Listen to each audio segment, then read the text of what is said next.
Yacht ce matin. Cours, Laurièvre, cours! Oui! Merci encore pour ton manuel. Ben, ça me fait plaisir. Ça m'a bien guidé. Disons que pour me nourrir, pour pouvoir faire mon marathon, ça a bien été. Alors, merci à toi encore. Cette semaine, tu voulais aborder ensemble, encore dans le domaine de l'emploi, plutôt la partie patronale, oui. Je pense. Ben, en fait, là, on va parler de la motivation des employés. Puis, tu sais, on entend souvent parler de pénurie de main-d'œuvre, de rétention de personnel. C'est des mots qu'on entend souvent dans les dernières années.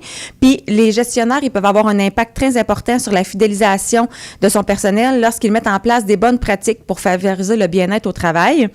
En 2021, une enquête du Conseil du patronat du Québec montrait que 94% des entreprises sondées avaient des problèmes de rétention de main-d'œuvre et 50% de celles-ci devaient annuler des contrats par manque de personnel. Fait que c'est là qu'on voit que la rétention, tu sais, oui, c'est important d'aller, tu sais, mettons, de recruter des gens, même si c'est difficile, mais la rétention est doublement plus importante parce que si, en plus, notre équipe quitte pour aller ailleurs, c'est là qu'on se ramasse avec un méchant problème. Selon la théorie de l'autodétermination, il existe 3 grands types de motivation. Premièrement, la motivation autonome ou intrinsèque.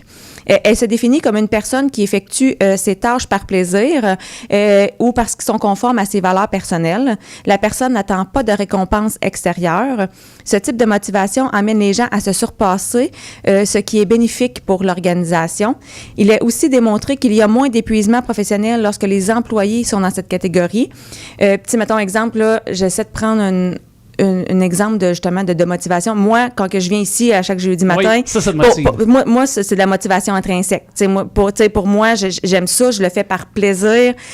Mettons, je le fais pas, mettons, parce que puis ça me tente pas ou quoi que ce soit. Ouais. Fait que ça, c'était mieux de me dire ça aussi. Il me semblait aussi que je te motivais un peu. Mais l'apprentissage aussi, quand tu peux, en tant qu'employeur, faire de l'apprentissage, leur donner de l'information, faire venir des formateurs, ça, c'est motivant aussi. Ça, c'est motivant aussi. Puis d'écouter ses employés, de savoir qu'est-ce qu'ils veulent, parce que chaque employé est différent. Chaque employé est motivé de façon différente, puis c'est pas tout, tu sais, on n'est pas allumé tout par la même chose. Tu sais, mettons, moi, si je dis, venir ici à la radio, ça me motive. Si j'en parle à mes collègues, ils sont comme, oh my God, moi, je serais jamais capable de faire ça. Fait que, tu sais, les employeurs doivent être à l'écoute de leurs employés pour s'assurer, tu sais, de les diriger dans la bonne direction. Puis j'imagine que c'est aussi d'aller dans, également, même les employés qui sont un peu moins motivés, un peu moins performants. Parce que j'ai déjà vu à certains endroits des employés pour toutes sortes de raisons qui étaient moins performants. Il y avait peut-être des raisons aussi sous-jacentes qui faisaient que sur le plan personnel, ça allait peut-être moins bien, ça se peut. Mm-hmm. Mais ça aussi, de ne pas négliger, c'est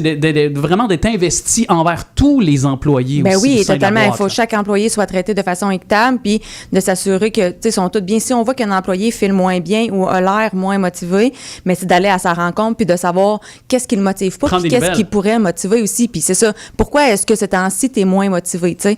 Fait que c'est vraiment de discuter avec cet employé-là. Ensuite, il y a la motivation contrôlée ou extrinsèque. Puis il y a 2 branches dans cette motivation-là. Tu as premièrement une personne qui effectue une tâche dans le but d'obtenir une récompense. Fait que, mettons, un bonus ou d'avoir bonne réputation auprès de l'employeur. Mais ça peut aussi être une personne qui fait une tâche pour éviter une punition. Par exemple, le congédiement parce qu'il y a peur, tu sais, mettons, des représailles. Ouais, c'est ça. C'est vraiment une motivation qui vient de l'extérieur. Par exemple, si on parle du salaire, c'est une motivation qui est extrinsèque. Ouais. Puis souvent, quand que ces employés sont dans ce genre de motivation-là, ils fournissent un effort minimum. Fait que, tu sais, dans le fond, ça amène moins de, tu sais, ça rapporte moins pour l'entreprise un peu, là.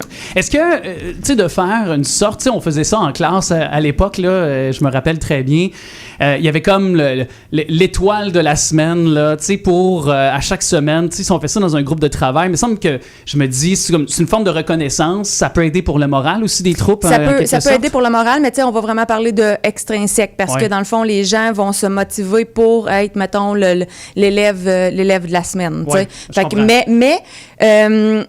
C'est bien d'avoir les 2 formes de motivation.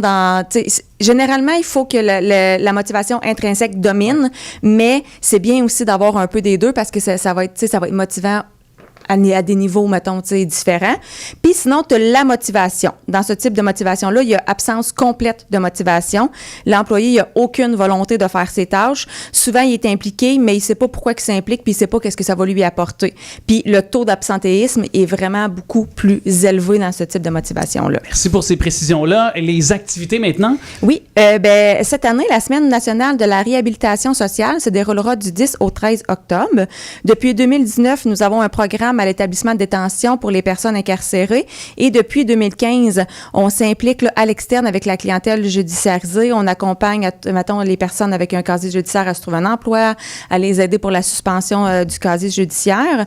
Puis cet événement m'amène à vous dire qu'il y a une nouvelle cohorte d'ouvriers spécialisés qui a débuté le 25 septembre dernier à l'établissement de détention de Sorel-Tracy. Ça, c'est une formation qui est donnée à des détenus de 6 semaines où est-ce qu'ils vont aller chercher des cartes de compétences chariot élévateur, la MAPAC. Fait qu'ils ont vraiment là, 6 semaines de cours à temps plein. Puis on est à la recherche d'entreprises qui voudraient accueillir un ou des stagiaires dans leur entreprise pour un stage de 2 semaines. Puis ce stage-là, il débute le 6 novembre. Donc, si jamais ça peut vous intéresser de vous impliquer. Puis tu sais, la réhabilitation sociale passe en premier lieu par l'emploi, parce qu'à partir du moment où est-ce que ces personnes-là, tu sais, mettons, ont le sentiment d'être accrochées à quelque chose, c'est là que ça va vraiment faire toute une différence. La valorisation vient avec aussi. Totalement, oui. Et dans le domaine de l'emploi, qu'est-ce qu'on a suggéré cette semaine? Oui. Audacy est à la recherche de directeur ou directrice service au PME. C'est un poste temps plein permanent. Transport Vilmic est à la recherche d'agents ou agentes des ressources humaines, poste temps plein permanent. Botanix Comptoir Richelieu Inc. est à la recherche de commis de bureau, poste temps plein permanent.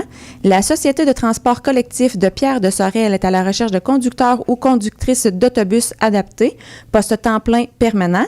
Et le chantier d'attraction de la main-d'œuvre de Sorel-Tracy et sa région est à la recherche de coordonnateur ou coordonnatrice projet Carrefour virtuel régional d'attraction, un poste temps plein temporaire. Merci beaucoup, Lauriane. Merci à toi. Merci beaucoup. La musique tout de suite de Papi J.